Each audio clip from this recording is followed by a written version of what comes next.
Obrigado, professor Flávio. Boa tarde a todos e todas. É um grande prazer e uma honra estarmos aqui. Como o professor Flávio falou, eu me formei lá na medicina, mas vinha muito ao Palácio, porque eu entrei nessa universidade em 1977. Sou um egresso da educação pública, gratuita e de qualidade. Estudei na Escola Municipal Tagore, na Piedade, no Colégio Pedro II e na Faculdade de Medicina. Morador do subúrbio, na época não tinha cotas, fiz a minha graduação sem ter comprado um livro este que custa R$1.000, R$1.500, e por isso eu estou aqui, me propondo a ser candidato. Tem 3 questões básicas de por que nós somos candidatos. A primeira delas, eu tenho uma dívida pessoal com a educação pública de qualidade, que graças a ela nós hoje podemos estar aqui conversando. Dentro da universidade, ajudei a abrir os centros acadêmicos, a UNE, a UEE, o próprio DCE, e também nós, como professor, passei em todos os quadros, todos eles. Eu fui substituto, depois auxiliar, depois assistente, depois adjunto, depois associado, chegando ao topo da carreira como professor titular. Fui diretor da Faculdade de Medicina por 2 gestões, diretor do Instituto de Saúde Coletiva por 2 gestões e chefe do Departamento de Medicina Preventiva também por 2 gestões, além de ser conselheiro do Conselho Universitário por 2 gestões, em todas as áreas por 2 gestões. Então, nós temos uma experiência grande, mas uma coisa que me motivou, não apenas essa vivência que eu tenho da UFRJ e a experiência na gestão acadêmica, atuo no ensino de graduação e pós-graduação, atuo na pesquisa e atuo na extensão, um projeto de extensão que promove de promoção da saúde dos moradores da vila residencial lá da Ilha do Fundão, que era o antigo barracão de construção da ilha, que hoje abriga muitos funcionários nossos lá. Na época que, no início, quando nós atuamos lá, eram 1.200 os moradores. Hoje tem mais de 4.000 pessoas, a sua maioria de alunos que não conseguiram residência estudantil, estão alugando quartos lá para poder sobreviver. Então, nós temos uma grande questão, que foi quando eu tive a honra de ser convidado pela professora Denise para assumir a coordenação do GT Coronavírus, o Grupo Multidisciplinar de Enfrentamento à Covid-19, eu achava que conhecia essa universidade por ter sido um aluno, por ter sido professor em todos os níveis, e eu vi que eu conheço muito menos do que eu achava dessa universidade, que ela é absolutamente fantástica, maravilhosa em todas as áreas dos saberes. Nós temos muita coisa boa e precisamos nos conhecer mais. Nós podemos melhorar muito o nosso grau de excelência, que já é muito alto, se nós interagirmos mais entre nós, especialmente um trabalho multidisciplinar. E eu posso dizer isso, que a minha área, o meu campo, é um campo multidisciplinar, segundo o próprio, e a noção de campo que o Bourdieu fala. Meu campo é a saúde coletiva, que é fundado em 3 pilares. O pilar da epidemiologia, o pilar do planejamento em saúde e o pilar das ciências humanas. Então, embora eu seja médico, a minha formação é nessa área. E acho que nós precisamos ter uma atenção maior à Praia Vermelha, às áreas de humanas. Nós desenvolvemos muito a nossa área tecnológica, a nossa área biomédica, mas não seremos uma universidade de fato se não tivermos um investimento na área de humanas, na área das ciências jurídicas, na área das ciências que não são as chamadas ciências duras. Porque para construir um país não é apenas com tecnologia. Para construir um país não é apenas cuidando da saúde das pessoas. Nós precisamos também de investimento e de investir nas áreas de humanidade. E a quem cabe a isso? A meu juízo, a nosso juízo, a reitoria, como política de Estado, fomentar, não tratar todo mundo de forma igual. Porque se nós estamos tratando os desiguais de forma igual, nós estamos sendo injustos. Nós precisamos investir mais nos lugares que necessitam de investimentos. Por quê? O que acontece com o nosso sistema de fomento à ciência e tecnologia? Os grandes pesquisadores fazem e ganham fomentos nacionais e internacionais, constroem grandes laboratórios e, a partir daí, eles disputam outros novos investimentos novos fomentos e, por terem toda essa infraestrutura, ganham mais investimentos. E aí a gente tem assim, esses lugares muito bem estruturados, instalações absolutamente magníficas, que nos orgulham, mas que também nos entristecem. Porque enquanto nós temos instalações magníficas, nós temos instalações extremamente precárias, especialmente na área de humanas. Nós precisamos ter uma política de Estado que seja da equidade, que haja maior investimento naquelas áreas que mais precisam, no caso, ter o investimento na sua infraestrutura. Para concluir, eu não quero ter muito, eu li a carta, está excelente. Nós temos aqui o compromisso de nos comprometemos com praticamente tudo, eu digo praticamente tudo, que algumas questões talvez a gente possa ajustar ali. Mas, por exemplo, não ter uma seção da PR7 aqui para assistente estudantil, não ter uma equipe da Superaste aqui para saúde do trabalhador. Superaste é a antiga CPST. Né? Isso é ilógico. Isso é ilógico. Nós somos uma universidade ou não somos? Na verdade, não somos. Nós somos muito fragmentados. Nós precisamos ter políticas de integração mais. Nós queremos fazer, por exemplo, em relação à pós-graduação, um PROCAD institucional. Os projetos institucionais, que são da CTI, Infra, FINEP, e os grandes projetos que quem assina somos nós, da reitoria, só serão assinados se tiver multidisciplinar intercamp para que nós possamos ter essa integração de fato. E não é só para o cara assinar porque ele é das ciências jurídicas, então vai assinar aquilo lá para ficar bonitinho. Não, é com contrapartida para os investimentos necessários nessas áreas. Eu falei ciências jurídicas porque estou aqui diante do nosso ilustríssimo diretor da Faculdade Nacional de Direito, por isso que falei, mas são todas, obviamente, as ciências, especialmente as ciências que estão alocadas aqui no campo da Praia Vermelha. Nós ainda temos o GP10, que eu defendi, e vocês não sabem da minha defesa, isso está no consumo, na gravação. Eu defendi o GP10 defendendo a defesa, naquela época, de um processo pandêmico, que é uma questão de defesa da saúde da nação. E os Estados Unidos faz isso muito bem, inclusive quando confiscou todos os nossos respiradores, que nós compramos, o governo da Bahia comprou, ele confiscou lá quando o navio fez um porto para abastecer. Não, respirador era feito tudo na Índia. Não, vai ficar para o meu país. Não vai para... não tem problema, a gente ressarce eles lá, como se fosse uma questão só de ressarcimento. Né? Nós precisávamos do respirador, não da verba. Enfim, a minha defesa foi em função disso. O mundo hoje está cada vez mais integrado. Né? Os desafios são cada vez mais multidisciplinares. A Covid mostrou isso para todos nós. Nós sorbemos de todos os saberes para poder enfrentar essa grave crise sanitária e humanitária que vivemos. Para finalizar, para poder, nós queremos muito mais ouvir do que falar. Nós precisamos rever, nós precisamos nos conhecer mais. Nós queremos abrir os dados. Nós queremos saber onde estão os nossos técnicos. Há carência de técnicos, precisamos ter mais técnicos.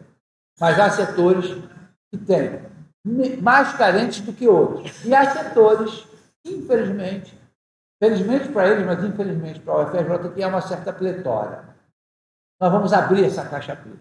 Todo mundo vai saber onde todos estão alocados. E mais do que isso, teremos uma Cotave para técnicos. Acabou o balcão. A outra coisa, a Cotave para docentes, que é estratégico para a nossa sociedade, ela não vai ter, isso nós não podemos garantir, mas não, vamos lutar para isso, vai ter que ter a prioridade para a graduação, porque os docentes, eles são basicamente para repor a graduação. Mas na hora da pontuação, vai lá as pontuações das pesquisas, e eu estou falando do lugar de pesquisador, sou cientista do nosso estado, sou bolsista de produtividade do CNPq. Acaba esses valores são sobrecolocados e os dados de graduação nem tanto. E aí você acaba gerando o que a gente chama de uma desigualdade social intramuros. né? E cada vez mais as pessoas que produzem mais, que pesquisam mais, que têm laboratórios e condições muito mais claras e adequadas de trabalho, mas as outras áreas ficam, muitas vezes, sem esse investimento. E aí aí que entra a reitoria para fazer esse investimento. É isso, gente. Assim, para finalizar, assistente estudantil. Olha, se há uma coisa que mais, depois dos óbitos, que mais me preocupa é o impacto na educação. Em primeiro lugar, os estudos têm mostrado que as crianças que ficaram afastadas nesse período todo terão um déficit muito grande na sua escolaridade e serão empregados com muito menos qualificação, ganhando muito menos. Então, esse já é uma outra tragédia da pandemia. Estudos que eu realizei estão publicados, mostrou que essa pandemia, que as pessoas achavam que era democrática, porque ela, do ponto de vista biológico, ela é democrática, porque o corpo humano é suscetível à infecção viral, do ponto de vista dos determinantes sociais da saúde, que elas são muito mais importantes do que os biológicos, ela não foi democrática. Os nossos estudos mostraram, estão já publicados, antes mesmo nem pensar em ser candidato a reitor, que essa pandemia teve uma face. Essa pandemia teve uma face. Ela foi negra, pobre. Esses grupos sociais mais vulneráveis foram os que mais morreram e os que mais foram infectados pela Covid-19. Então, é isso. Nós estamos priorizando também a assistência estudantil, porque quem está evadindo é, infelizmente, os alunos das ações afirmativas prioritariamente. Nós queremos ter mais restaurantes universitários, nós queremos ter mais refeições, nós queremos ter café da manhã nos restaurantes, nós queremos ter residência estudantil. Enquanto nós não construímos residência estudantil, já estamos com negociações para o setor hoteleiro, que dá um baque, e alguns estão para situação pré-falimentar, em que nós alugaremos a preço justos para nós e abaixo do mercado, leitos para os nossos alunos, enquanto a gente não constrói alojamento estudantil. Agora, mais acima de tudo, acolhimento. Por exemplo, não tem uma PR7 aqui, faz com que o nosso aluno saia daqui e vá lá para o CCMN ser atendido. E quando chegar lá, pasmem, senhores, está lá, atendimento por e-mail. Que isso? O aluno precisa ter a cara. As redes sociais que tem lá, tem que receber, ouvir, acolher. O aluno se evadiu. O aluno se evadiu, não. Ele não evadiu-se, não. O aluno, nós, indiretamente, involuntariamente, nós estamos expulsando os alunos vulneráveis dessa universidade. Quando a gente não acolhe, quando a gente não ouve, quando a gente não tem um programa de saúde para eles, especialmente dos transtornos de depressão e ansiedade que atingiu a todos nós, mas o aluno de uma forma muito, muito contundente, especialmente os alunos mais vulneráveis. Em síntese é isso, eu tenho outras coisas, mas a professora Cássia certamente complementará. Bom, acho que é boa tarde. Boa tarde a todos e a todas. Eu conheço alguns de vocês que estão aqui, eu conheço bem, mas eu vou me apresentar rapidamente, né? Eu sou professora do Instituto de Química, professora titular do Instituto de Química, aqui da UFRJ, há 32 anos, mas antes de vir para a UFRJ, embora eu seja de São Paulo, eu dei 4 anos de aula na Universidade Federal de Sergipe, 4 anos que eu fui acompanhar meu esposo num trabalho lá, em Aracaju. E durante esse período, eu fui coordenadora de extensão, coordenadora de um programa de pós-graduação. Eu tive 3 gestões como diretora do Instituto de Química e atualmente eu estou na minha 2ª gestão como decana do CCMN, licenciada esse mês para poder participar desse processo da sucessão à reitoria. Durante todo esse período, eu nunca deixei de dar aula, principalmente à noite, porque como diretora, eu queria ver o movimento da noite, como era, até começar as aulas, até a gente ter o primeiro intervalo, que lá no fundão é por volta de 8 horas da noite, lá na Química. Então, eu sempre dei aula, sempre gostei de dar aula, de manhã e à noite. Até para não atrapalhar muito as reuniões dos conselhos, porque a direção, a decania tem muitas atividades, muitas reuniões ao longo do dia, então à noite era era mais simples para mim, embora cansativo, porque a gente passava o dia todo lá no instituto, mas uma coisa que hoje, esse ano, a gente celebra 30 anos dos nossos cursos de licenciatura, dos cursos noturnos da licenciatura. Tem a química, física, matemática, biologia, que é do CCS, embora a biologia fosse do CCMN antes, né? Ciências Matemáticas na Natureza, a biologia passou para o CCS, mas era do CCMN e geografia. Por que eu estou falando isso? Essa questão das ações afirmativas, para mim, é algo muito, da assistência estudantil, é algo assim muito importante. Lá no CCMN, eu tenho conversado com o professor Medronho, eu gostaria de ampliar os trabalhos que nós fazemos no CCMN, que começaram no Instituto de Química, porque eu criei no Instituto de Química, a pedido dos estudantes, o núcleo de diversidade do Instituto de Química, para a gente discutir algumas questões que não eram discutidas anteriormente na nossa unidade.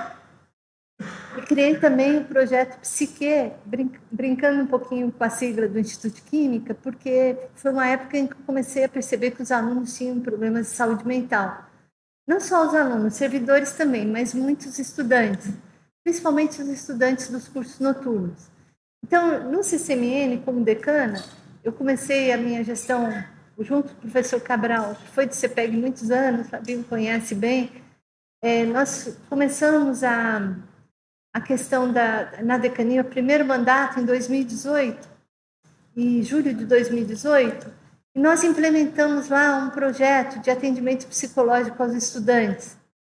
E eu me lembro que esse projeto, aprovado pelo Conselho Regional de Psicologia, ele começou em abril de 2019, depois a gente atender a todas as exigências, e na primeira semana eu tive 2.000 inscritos, principalmente estudantes, porque a gente atende a todos os estudantes, não só do CCMN, mas a todos que nos procuram, e nós tivemos 2.000 estudantes.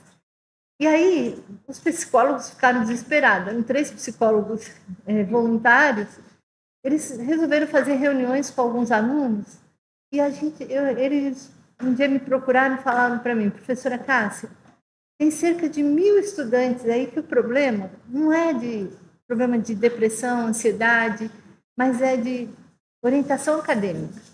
Até os próprios psicólogos chegaram para mim e falaram, eles precisam de uma orientação acadêmica, e é uma das questões que eu quero fortalecer, porque na química a gente sempre teve uma orientação acadêmica muito presente para os estudantes.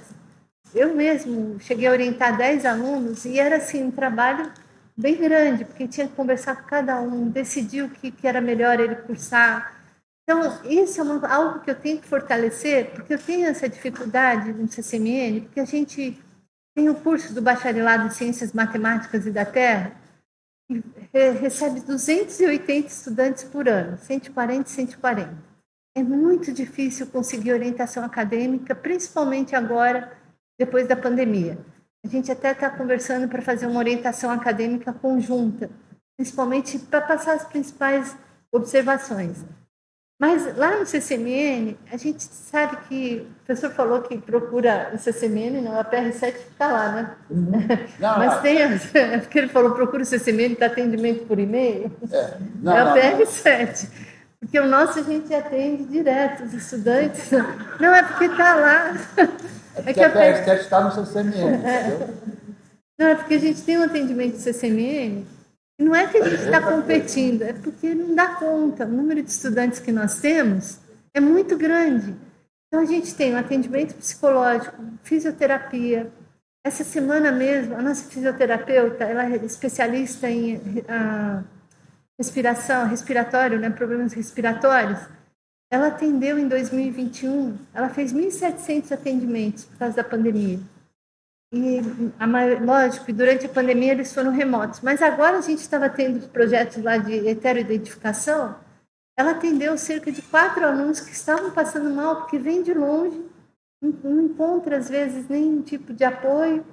E a gente ela mesma me passou agora uma mensagem que ela mandou para o hospital, porque ela tem ela faz um levantamento do que a pessoa está sentindo e encaminha para atendimento médico.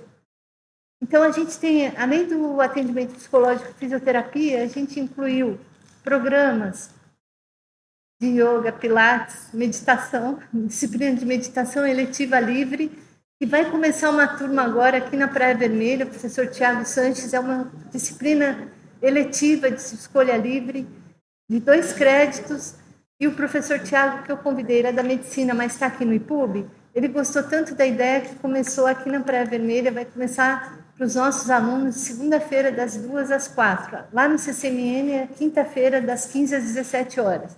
Parece bobagem, mas a gente começa essa disciplina, esse curso, com a especialista em respiração, porque é muito importante para a questão da meditação. E muitos estudantes falam para mim, professor, eu não sabia respirar, porque isso ajuda na questão da concentração, na questão do aluno procurar saber direitinho suas questões, e essa questão do acolhimento que a gente fala. Ele se sente acolhido, ele se sente pertencente à universidade. Eu acho que isso é muito importante. A gente tem outros cursos que justamente pensam nessa questão do aluno se sentir parte da UFRJ, e é lógico, a gente faz isso também para todos os nossos servidores, tanto os docentes como técnicos administrativos em educação, que procuram lá os nossos, que seria o assistente estudantil, passa a ser assistente também. A gente trabalha em parceria com o Superaste, né, porque a gente incluiu isso. E ao longo dessas visitas, que nós estamos tentando visitar todas as unidades, está muito difícil, porque a universidade é muito grande, nós estamos sentindo assim a questão da infraestrutura como algo que permeia todas as unidades. Né? A questão infraestrutura de espaço, de equipamento, as nossas salas de aula, a rede, o Wi-Fi. A gente aprendeu tanta coisa ao longo desse período remoto, e hoje eu chego numa sala de aula e não tem uma rede adequada para a gente poder fazer uma aula diferente com os nossos alunos, os alunos poderem estudar usando seu celular. Então, são coisas que a gente está tentando colocar a isso. Nós sabemos que tem muitos prédios que precisam ser recuperados. As salas de aula, que eu considero que são espaços sagrados, porque onde a gente passa o nosso maior tempo, né? Os setores administrativos, eu acho que nós temos que trabalhar muito para buscar recursos para reformar, terminar os prédios que estão, esses prédios que estão lá no fundão, né? Nossos esqueletos, que isso aí traz uma insegurança muito grande. Ali no entorno do CCMN, a gente tem problemas seríssimos em função de pessoas que já estão ocupando esses prédios, porque não tem onde morar e acabam indo para esses locais. E eu tenho, assim, no caso como diretora do IQ, não é só questão de recurso, é questão de você entender e aprender um pouco sobre a UFRJ. Ali no fundão, tem um prédio que é do LADETEC, que tem o Laboratório Brasileiro de Controle de Dopagem, 9 laboratórios associados, e é do Instituto de Química. Nós construímos esse prédio em 9 meses. Lógico que a gente sempre já pensava num projeto, como tem projeto com os outros prédios. Então, mas era uma questão que era assim, era dia sim, a gente, na Procuradoria, nas PRs, PR6, PR3, para poder entender. Quando o procurador dizia não, eu queria entender qual era o caminho que eu podia seguir, sem burlar qualquer lei, mas sabendo que eu poderia investir nisso. Então, acho que essa experiência de gestão que nós temos, né, acho que pode ajudar muito a universidade. E quando eu conheci melhor o professor Medronho, quando ele coordenou o GT Coronavírus, eu ajudei a coordenação do GT Álcool, nós produzimos 150 mil litros de álcool, 70% para a universidade, para os nossos hospitais não pararem. Então, é mais ou menos isso.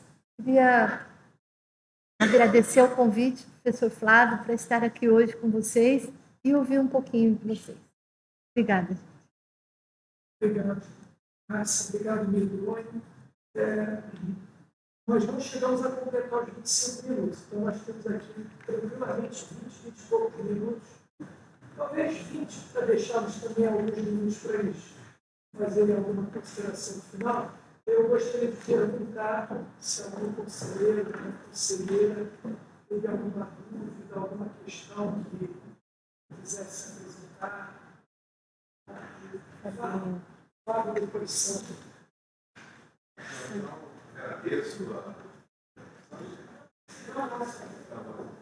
Agradeço a presença de vocês aqui, nos esclarecendo, nos mostrando as ideias de vocês sobre a universidade.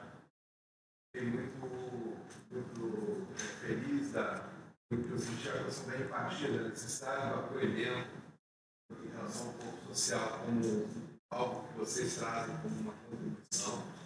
De fato, é muito importante o acolhimento dos alunos e também tratar dos nossos, a empatia no tratamento do nosso corpo social, em geral.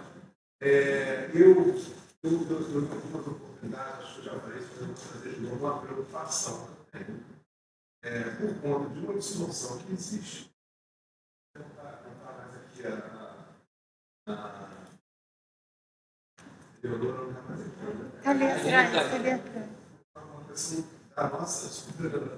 da nossa carreira docente, que é a situação dos professores mais jovens. Os professores mais jovens são uma situação de muita fragilidade. Né? Tem que ser feito, o salário está muito baixo. Certo? O salário está muito baixo. As condições de iniciar uma carreira acadêmica, se a gente falou da desigualdade que existe na distribuição de recursos, no que diz respeito aos mais jovens, isso é mais grave, porque eles têm muito menos acesso a recursos. A COP2 fez um esforço pelo ALV, né, pelo Festival ALV, que tem esse foco, mas eu creio que, além dos esforços que têm que ser feitos fora do mundo da universidade, para melhorar a carreira, em particular a entrada na carreira, eu acho que seria legal se tivesse algo do ponto de vista da reitoria que pudesse trazer algo nesse sentido. A gente ainda está Porque a condução virada, eu agradeço aqui também, os olhos, né? Está trabalhando muito tempo junto. E, Cássia, eu só tenho a agradecer. A Eliana está aqui presente, acolheu primeiro, né? De defesa, no nosso caso, criamos uma equipe e agora a Cássia está, quer dizer, o CCML, né? Tem acolhido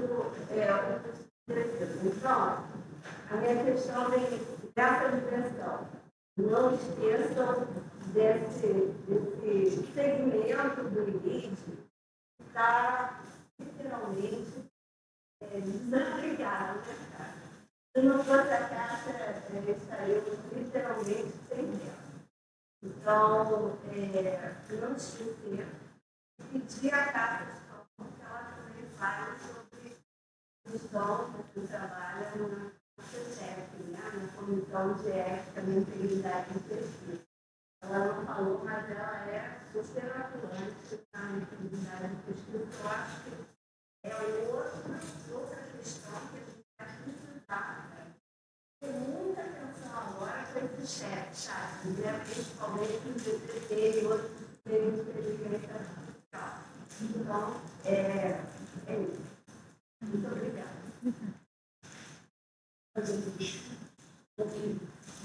Eu vou aproveitar então e acompanhar a aula como professora mais recente, né? E tendo vindo de fora, área de fora, não conhecia, né? A nossa situação é extremamente precária, e não só em relação à carreira, mas em relação ao espaço físico. Né? Hoje, colocado no curso, 10, a gente fala também sobre o apoio em relação ao DP10, e assim como a Sandra acabou de falar, a gente também vem acolhido na letras, acho que o que eles podem fazer, eles fazem. No entanto, os professores em si ficam completamente desalojados, porque a gente não tem um espaço para ter aluno, por exemplo. Né? Então, a gente não consegue criar um vínculo, uma relação com a universidade. E aí, isso é, na verdade, mais para amarrar a fala, para colocar uma outra questão que eu acho ser importante.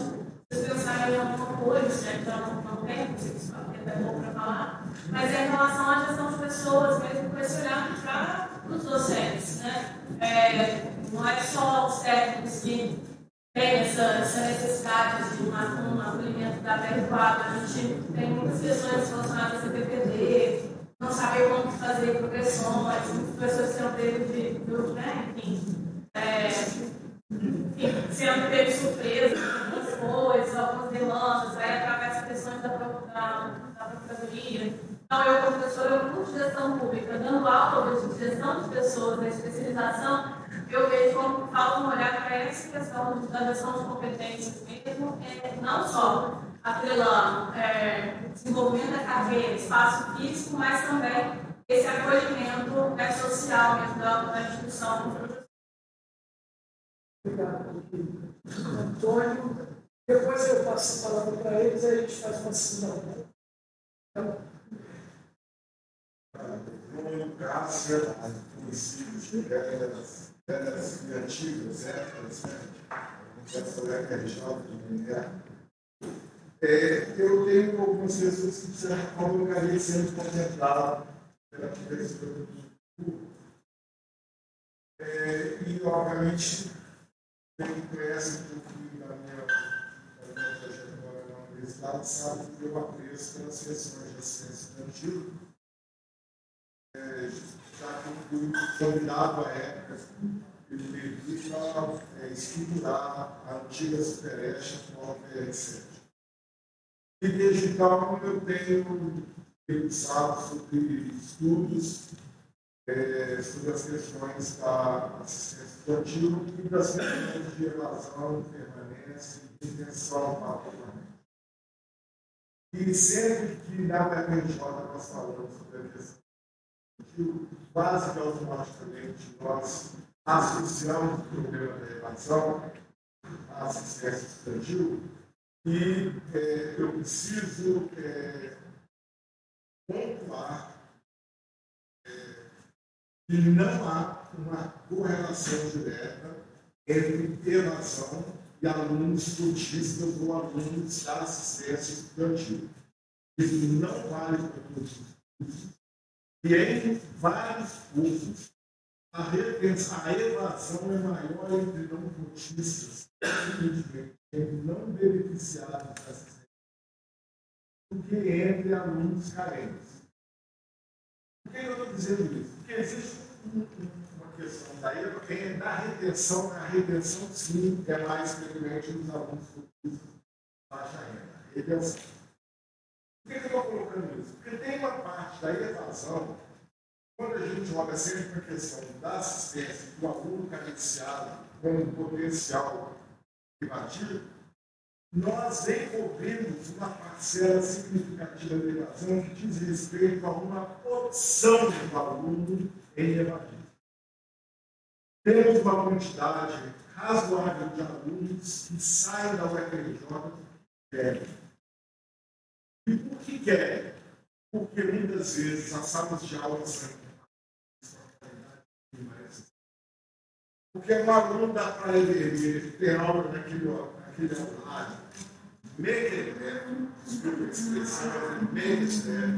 é insalubre, é barulhento, não tem uma rede mínima de internet.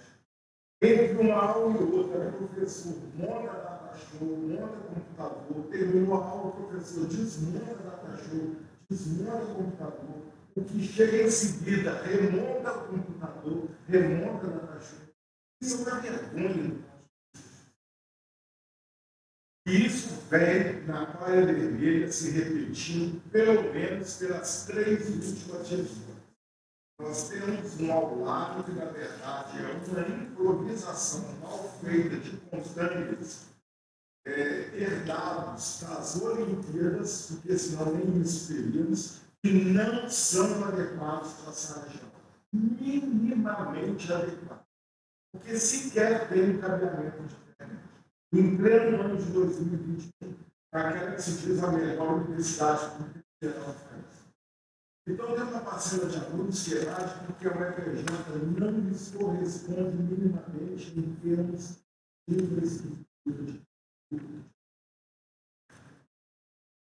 Digo isso porque entre os 5 cursos da FAC presenciais, eu estou me referindo aos 3 a Praia Vermelha, administração contábil e biblioteconomia, que é os 2 da cidade universitária, biblioteconomia e contábil, os índices de evasão de todos os 5 são maiores na ampla concorrência e não na ação.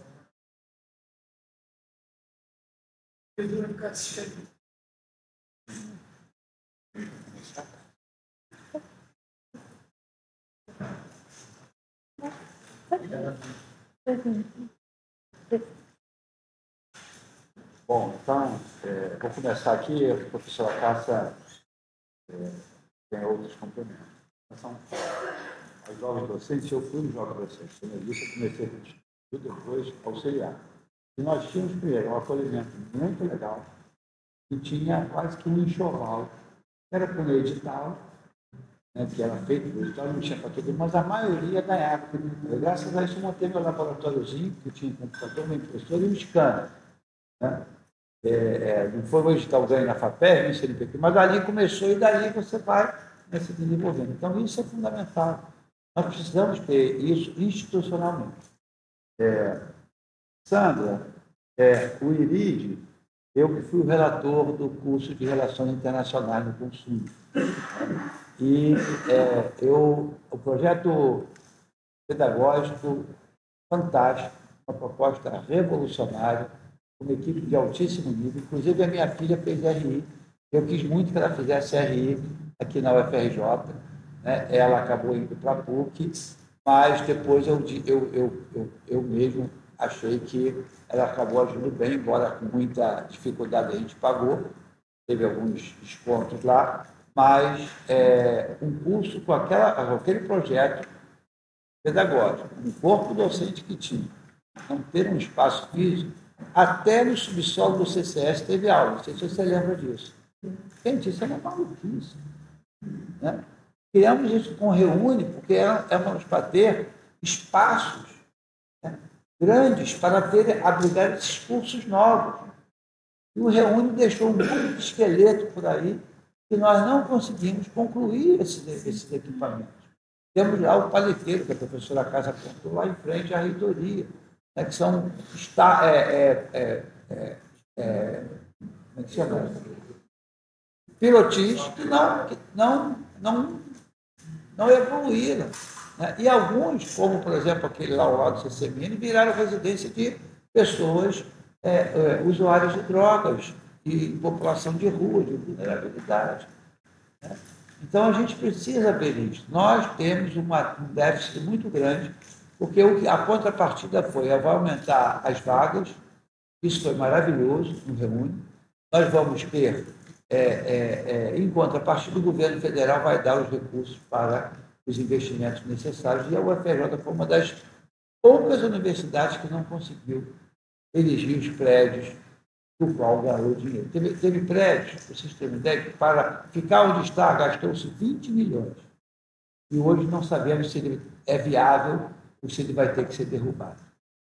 Então, a gente tem um problema enorme. E não é só assim, o gestor for incompetente. Gente, vocês não têm ideia o que é aquela máquina lá, burocrática da reitoria que trava tudo.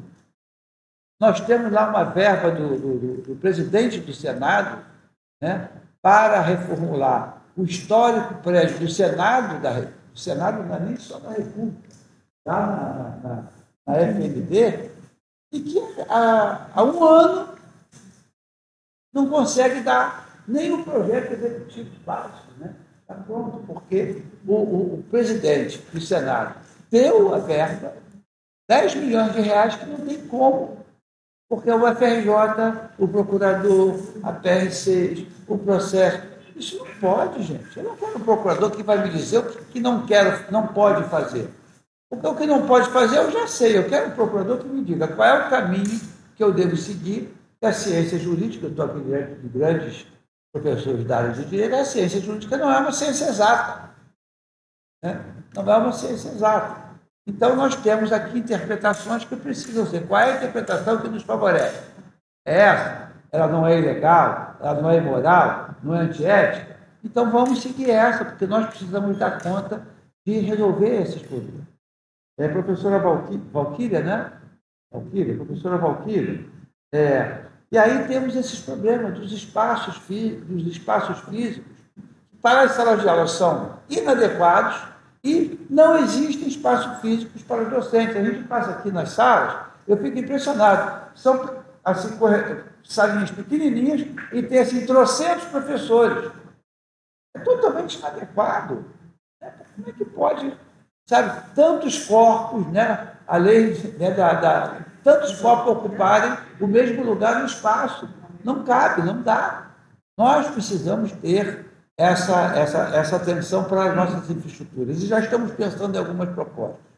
Nós temos hoje os acordos de leniência, o lava-jatismo. O Brasil é um dos poucos países, eu não conheço muito a política internacional, mas que pune a empresa e, consequentemente, o seu trabalhador que estava lá honestamente ganhando o seu ganha-pão. A empresa vai à falência, praticamente, e os donos que fizeram todas as maracutaias entram num acordo de delação premiada, estão em casa com faqueiro e os trabalhadores demitidos e procurando emprego. Então, existe uma proposta que os acordos de leniência, muitos deles são impagados. O Bruno Dantas, do TCU, tem um entendimento, ele tem uma visão diferente, porque os órgãos de controle acham que todos nós somos ladrões, que nós estamos aqui para roubar o dinheiro público, para roubar tudo que tem na gestão pública. Isso é uma loucura. Nós somos ladrões até quem prove o contrário. O que é isso? Invertendo o princípio basilar. Então, qual é a proposta? A proposta é os acordos de leniência vão ser renegociados com eventuais reduções, que alguns são impagados, desde que eles investem no setor público. Nós já estamos em negociação junto ao pessoal do TCU, para que, se esse acordo sai, nós vamos querer que a UFRJ, usando o nosso nome, que é um nome nacional e até internacional, para que vocês, então, comecem abatimento da dívida, rolamento da dívida, desde que vocês paguem isso em obras para o serviço público. E nós queremos que comece pela UFRJ, que nós já estamos pensando nisso. Então, além de recomposição do orçamento, além de procurar orçamento em todos os outros ministérios, como da saúde, eu já conversei pessoalmente com a Nícia, estamos conversando com o Camilo, com a professora Denise, que foi reitora, Ministério do Meio Ambiente, Ministério dos Direitos Humanos, precisamos buscar dinheiro em todos os ministérios, porque o Lula não está querendo reconstruir o Brasil. Então, nós vamos chegar, presidente, a gente está aqui e queremos ajudar a reconstruir esse país que foi devastado. Mas nós precisamos de verba. Com esta verba, nós podemos ter, num gráfico cartesiano, cada centavo vai gerar um benefício exponencial para o nosso povo, conte conosco. Nós estamos com propostas concretas para levar para o presidente e para os ministérios. E, por fim, Antônio, você colocou uma coisa muito interessante da evasão e retenção. Realmente, nós precisamos investir na nossa infraestrutura, porque esta universidade, por exemplo, Faculdade de Medicina, que tem graves problemas de infraestrutura, o que está acontecendo com os filhos de alunos da faculdade que tornaram-se grandes médicos e, inclusive, têm grana? O que eles estão fazendo? Eu hoje sou o mais pobre da minha turma, mas sou o mais feliz. A gente reúne todo ano. Teve um que chegou de helicóptero uma vez no Mediterrâneo, né? Mas eu confesso que eu faço o que eu gosto. Então, eu não estou trabalhando, eu estou me divertindo, estando aqui com vocês, uma coisa que para mim me dá muito prazer. Mas eles estão, sabe o quê? Mandando os seus filhos estudar em São Paulo, na Faculdade de Medicina, do Astra, do Sírio-Libanês. E antes, eles botavam aqui na nossa Faculdade de Medicina. Então, isso que você falou é um tiro no pé nosso. Quando a classe média, a classe mais abastada, desacreditar desta universidade, é o início do fim. Não podemos permitir isso. Eu falei da experiência minha, mas a experiência de todos nós. Isso aí que você falou é uma experiência concreta. Entendeu? Então, nós precisamos inverter essa lógica. Nós estamos muito confiantes que o momento é político, é histórico. Nós já estamos com várias gestões junto a esses atores que hoje estão nos representando no Congresso Nacional. Da universidade, para finalizar, para a professora Cássia poder falar, eu acabo falando muito, me desculpe, eu fico empolgado. Olha só, nós somos culpados, nós viramos de costas para a sociedade, Nós precisamos interagir mais com a sociedade, melhorar nossa comunicação social. Nós precisamos mostrar o que a gente faz.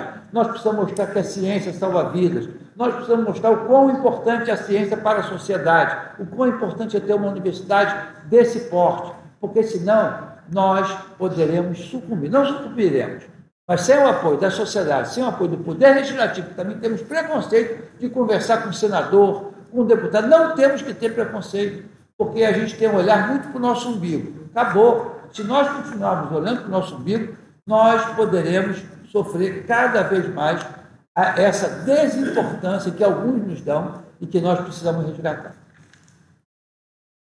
Vou ser breve por causa do horário. Mas, assim, o que o Fábio falou... Fábio, eu ganhei o Antônio Luiz Viana quando eu tirei meu doutorado. E esse valor, na época, era pela FUSB, né, o pagamento.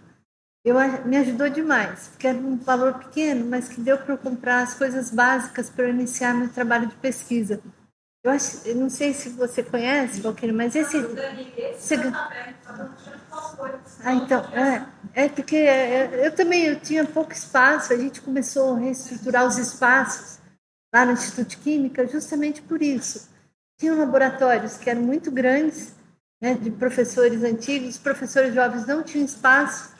Aí eu comecei a dividir alguns espaços. Algumas pessoas não ficaram muito felizes comigo, mas os professores que chegavam, eles eram acolhidos, sempre foram acolhidos pelo Instituto, e a gente mostrava para eles o que a universidade tem, porque a gente se conhece muito pouco. A gente tem coisas belíssimas aqui na UFRJ que a gente pode aproveitar em benefício de todos nós, e a gente não sabe. Então, conhecer a universidade... No caso de jovens docentes, a gente tem encontrado muita gente reclamando dos baixos salários. A gente passou esses últimos 6 anos muito complicados, eu nem falo só os 4, né? 6 anos muito complicados. E além de tudo, nessa questão do novo docente, ele chegar, não tem espaço. A própria unidade, às vezes, a decania não tem condições de oferecer para ele um mínimo de infraestrutura, isso foi muito ruim. E o que eu acho mais grave ainda é que gestores devolveram recursos, embora fossem poucos. A gente devolveu porque no meio da pandemia teve essa união das unidades gestoras, o teto de gastos mesmo não mudou, e a gente não tinha como, às vezes, utilizar os recursos da forma adequada que a gente gostaria. Fora que para material permanente não tinha praticamente nada, né? Então, hoje a gente ouviu numa unidade que os servidores estão usando 486 computadores. É muito grave a situação que a gente está passando. Isso a gente precisa reestruturar. Tem uma coisa que eu fiz uma época como diretora da Química. Quando sai um CTI Infra da FINEP, todo mundo quer comprar equipamento, né? Alguma coisa relacionada à sua pesquisa. E eu lutei, na época, como diretora, porque a gente tinha lá no prédio do Bloco A do CT, onde fica o Instituto de Química, chovia nos laboratórios, porque o teto não era impermeabilizado. E aí eu fiz uma justificativa pedindo que o meu CTI Infra, eu só queria impermeabilização do telhado. Não pode, porque tem que ser equipamento. Eu liguei para o FINEP, eles falaram, não, professora, se você justificar bem que isso vai atender a pesquisa, pode. E a gente conseguiu fazer isso, parou de chover dentro dos laboratórios. E eu vejo que isso a gente poderia fazer com a nossa rede elétrica, né? Os quadros de baixa e média tensão, que a gente não tem mais condições de ligar equipamento em vários locais, nem no computador. Tem gente que outro dia eu preciso de uma tomada para carregar meu celular, e isso é difícil. Uma tomada, a gente está falando, né? A gente foi lá visitar uma unidade externa e não tinha tomada na sala de direção, pouquíssimas. Então, é uma situação grave, mas que eu acho que tem saída. A gente precisa se unir, né? Eu teria muita coisa para falar, mas estou preocupada com o horário, porque é 6 horas que você tinha colocado, né? Mas, assim, para encerrar, do Comitê de Ética em Pesquisa, Sandra, que participa comigo, eu acho que a gente precisa expandir isso. Não só, a gente tem na pós-graduação, mas para a graduação também. É um pedido que eu tenho, que eu acho que a gente tem que oferecer alguma disciplina da questão de ética na pesquisa, no ensino, na graduação. Eu tenho falado muito com a professora Sônia Vasconcelos, que coordena o CETEP, e também tem um grupo de trabalho que eu faço parte, que é o Grupo de Trabalho de Parentalidade e Equidade de Gênero, que é para estudantes, servidor técnico administrativo da educação e professores. A gente conseguiu muitas coisas ao longo da pandemia e acho que eu convido vocês, se quiserem conhecer, participar de uma reunião, eu acho muito importante para algumas questões que a gente precisa resolver aqui na universidade. Teria muitas outras coisas para falar, mas, em função do tempo, eu queria muito pedir que vocês lessem o nosso programa, nos acompanhassem no Instagram, @FJ para todos, para não levar bronca dos nossos estudantes que estão ajudando. E colocasse essas sugestões, porque o nosso programa é dinâmico e a gente está em constante mudança e atualização do nosso programa. Tá bom? Agora, eu tenho um horário, eu só vou abrir por um pouco de sentimento. Eu faço algumas perguntas e vou retomar. Eu vou aproveitar.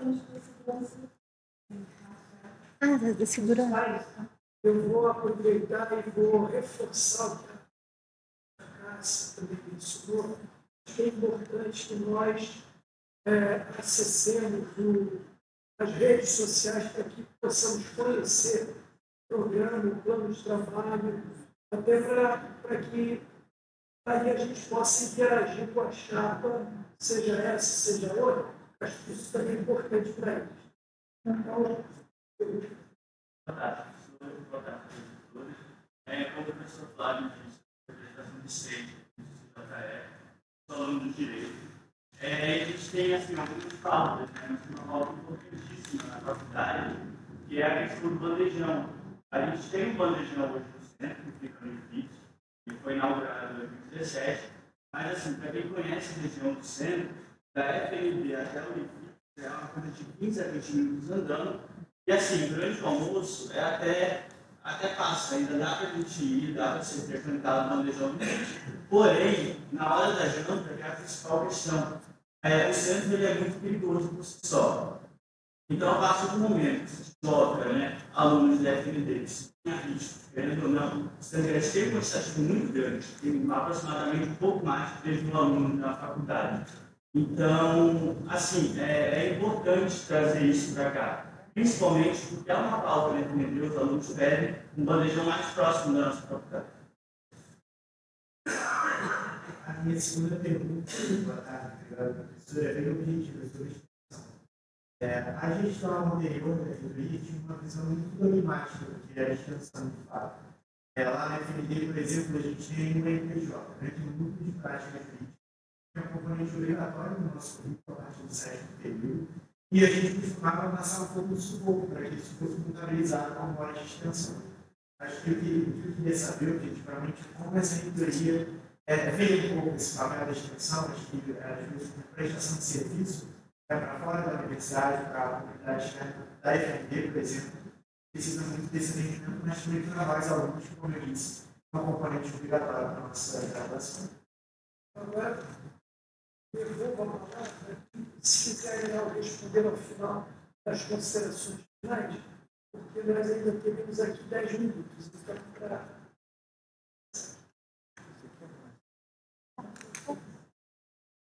Então, essa questão foi levantada dos restaurantes universitários, a gente tem a intenção de expandir, de fato, porque hoje em dia, lá no CT a gente tem restaurante, porque eu fico lá muito no CCMN CT, tem 3 unidades do CCMN que ficam localizadas no CT. E aquelas filas imensas, eu acho aquilo lá muito triste, sabe? Porque meus alunos chegam atrasados nas aulas, às vezes eles perdem um tempo do início da aula, do final da aula, para poder se alimentar. Então, a gente sabe que precisa expandir de fato. E, por exemplo, nós fomos a Macaé, eles encontraram uma forma lá não tem um restaurante montado, mas já tem uma empresa lá funcionando de fornecer as quentinhas num lugar pequeno, não precisa montar uma cozinha, nada. Mas eles conseguiram fazer isso de uma forma que eu acho bem eficiente, que talvez nos ajude com as unidades externas, aos campi que são maiores. Então, a gente tem conversado muito isso e também temos interesse, temos assim, a pretensão de oferecer o café da manhã. Porque tem muitos alunos, eu tenho alunos lá no CCMN que eles chegam sem comer nada de casa. Então, se a gente consegue oferecer um café da manhã, por mais simples que seja, já faz toda a diferença, né? E não é tão caro isso para nós. A gente tem muita esperança que esse governo vai nos ajudar a melhorar um pouco a situação das nossas universidades e da questão da assistência. A extensão, como você falou, existe essa discussão que ainda não foi feita no Conselho de Extensão Universitária, no CEL, da questão da extensão paga. Porque eu tenho muitos projetos de extensão na universidade. Vou dar um exemplo, Laboratório Brasileiro de Controle de Dopagem. Os professores fazem as análises, eles recebem para isso um valor pequeno, mas eles não podem contar isso como projeto de extensão. E tem vários alunos envolvidos que eles ensinam a fazer as análises, são alunos que trabalham com o público externo. Então, no nosso centro, a gente já provou que a gente quer, que pode contar com extensão, mesmo esses projetos que são considerados prestação de serviço, porque é prestação qualificada. Agora, vai depender do nosso Conselho de Extensão Universitária fazer essa discussão mais amplamente. Mas eu vou dizer o que nós já decidimos no Conselho. E eu acho muito importante vocês aqui, como representantes estudantis, porque a gente também quer fortalecer as representações, sabe? Porque muitas vezes os representantes, eu não estou falando só dos estudantes, dos docentes, técnico administrativo e educação, eles não participam das reuniões e às vezes não levam para a gente as questões que importam para cada categoria. Então é muito importante que vocês façam isso. E só para, antes de passar para o Medrônio, a professora falou das brigadas, a gente sabe que vai ter agora, em quase todos os centros, já uma brigada, nós vamos ter isso, a PR3 foi um pedido de muitos anos, e ela vai começar, acho que aqui na Praia Vermelha também deve ter uma brigada, no Palácio. A brigada vai ser aqui, né? Tem muita coisa. Sim, são prédios antigos, né, históricos. Lá no CCS também é um problema sério. Subsolo do CCS, minha filha estudou medicina lá. Quando ela estava lá, como qualquer pai, você fica preocupado. Você não tem escape. Então, nós precisamos discutir melhor a segurança dos nossos prédios. Estamos muito aquém. E, às vezes, quando você começa a trabalhar com brigadista, a gente vê que, às vezes, são coisas muito simples que podem ser resolvidas. Um fio desencapado de um lugar que se der, fecha curto e pode pegar fogo. Um ar-condicionado que deixou ligado na sexta-feira, que superaquece, pega fogo no final de semana. Então, além das questões estruturais que são mais robustas, existem questões que os brigadistas podem ajudar e muito a oferecer mais segurança para todos nós. Né?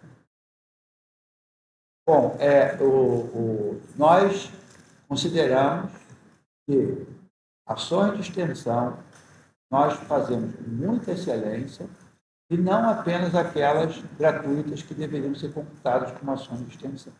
Vou dar um exemplo muito rápido. Um aluno nosso, cotista de cota racial, morador de Inhaúma, né? Eu, como morei ali perto, eu conheço Inhaúma, mas muita gente conhece Inhaúma só por causa do cemitério. Ele fez medicina, passou pela cota, ele fez um curso de alemão, na Letras, cadê a nossa... Ele fez um curso de alemão lá na Letras e foi fazer Ciência Sem Fronteira em Frankfurt, que é o maior centro de neurocirurgia do mundo. Eles amaram o menino, depois ele foi fazer um fellow lá. Hoje ele está aí arrebentando graças à prestação de serviço que a Letra faz para a sociedade. Como isso não pode ser um projeto de extensão? Né? Não tem por que não ser. É até um preconceito que não se compute com um projeto de extensão. A assistência à saúde é a mesma coisa. A gente presta assistência direta à sociedade, mas também não é computado como a gente. Então, nós temos interesse especial em rediscutir os critérios para a extensão. Mas, para concluir, professor Flávio, já temos quantos minutos? Não, só para concluir, gente, o professor Flávio e o CCJA nos trouxe algumas questões muito importantes. Orçamento participativo. Não existe orçamento participativo na UFRJ. Desculpa, sinto muito. Orçamento participativo, isso no máximo é um plano plurianual. Nos dão nos dão uma planilha para a gente preencher. Em Excel, a gente não tem nenhuma coisa que planeje para depois dar um banco de dados rapidinho. Aí compila tudo aquilo e vai lá de forma cartorial, na última sessão do consultor, é aprovado, cartorialmente tudo bem. Nós queremos instituir o orçamento participativo de verdade. Como? Com a participação da sociedade. Nós vamos mostrar, nós temos isso de orçamento e queremos discutir com o corpo social quais são as prioridades, que universidade a gente quer, para onde nós precisamos fazer, e discutir mesmo com a participação dos docentes, dos técnicos e dos alunos. Isso é um orçamento participativo.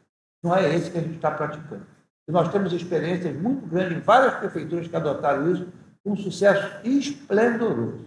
Em relação, só para dar alguma redução de vagas, não está no nosso horizonte. Ao contrário, a gente quer até um unidor para ampliar mais as vagas, para termos mais professores, mais tais e mais equipamentos. E mais equipamentos, edificações, para dar conta disso. Em relação à acreditação da extensão, a gratuidade da pós-graduação e do estudo censo e da graduação. Isso é absolutamente... Eu sou fruto da pós-graduação e da graduação gratuita. Nesta universidade, esse ensino, o ensino de graduação e a pós-graduação, estrito senso, enquanto nós formos, não será paga. Não será paga. É simples assim.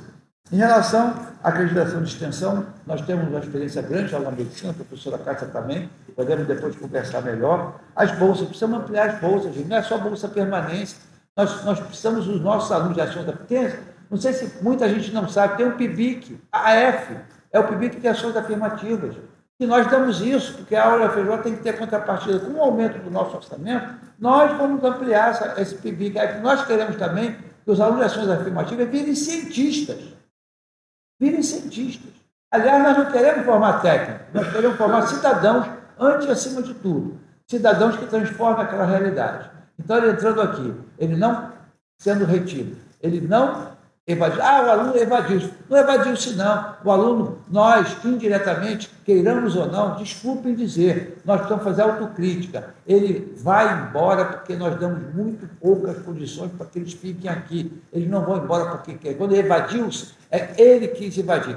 Ele quis evadir, sim. Aquele aluno de classe média que pode pagar uma escola privada, ele vai evadir mais do que a ação afirmativa. A ação afirmativa quer ficar aqui e quer se formar aqui. Mas quando a gente retém ele com cálculo 1, com a física 1, por exemplo, a gente está dizendo a esse aluno, cara, você não é bem-vindo aqui não. Desculpa, professora. Mas a gente tem discutido isso, se ela concorda, nós precisamos discutir essas questões, precisamos enfrentar essas questões, tentar entender e mudar essas questões, porque elas são estruturantes para evitar a retenção e a evasão. Para finalizar, por isso que eu disse que acho que tem algumas questões que a gente vai precisar conversar, a questão dos 2 aulários, né? A gente tem agora a possibilidade de construção de um aulário e de um restaurante universitário por conta da questão do Canecão, e agora passou a ser chamado Canecão mesmo, que eu achei ótimo, porque tem um peso simbólico muito grande, né? Mas um outro aulário, o Flávio já está nos cobrando um outro aulário, que nós não vamos dizer, faremos um outro aulário, porque isso vai depender da recomposição do orçamento e até eventualmente do reunidor. Por isso que eu falei que algumas questões... Oi? Onde é o... Não, envolve 2 aulários. São 2 prédios. Isso. Projeto. Sim, mas 80 seria... salas, né? Pelo que eu entendi aqui, seriam outras... Então pronto. Então, 100% aceito. 80 salas. 100% aceito, que eu fiquei preocupado que já tem esse prédio que a gente chama de aulário, ficar em 2 espaços físicos, seria um terceiro. Não, então não tem discussão, nós estamos juntos nisso aí. É isso, a gente, passando a palavra para a professora Cássia, já falou? Eu queria agradecer muito a acolhida de vocês, o professor Flávio Martins, uma pessoa que eu admiro muito, já o conheço há algum tempo. Nós fomos do Conselho Universitário na época do professor Luiz, né, professor Flávio, e agora estamos no Conselho Universitário na época da professora Denise, e agora do professor Fred, que é aqui do IE. Né? A gente tem já uma interação e uma parceria muito grande. Eu tenho uma memória afetiva aqui que vocês não têm ideia. Eu não sou daqui da Praia Vermelha, mas quando eu vim aqui fazer campanha na Praia Vermelha, eu vi esse prédio maravilhoso, com esses azulejos portugueses, eu ficava encantado encantado, como essa UFRJ é maravilhosa, fantástica. Eu venho aqui fazer campanha para a Uni, para a UEP, para o DCE, né? E realmente, esse prédio ver hoje em que situação ele está, não é uma coisa que a nós nos toca muito. Se a nós, que não estamos no dia a dia, nos toca muito, imagine aos colegas, aos senhores, que realmente são os que usam no dia a dia, aqui junto com os alunos, para as ações de ensino, pesquisa e extensão.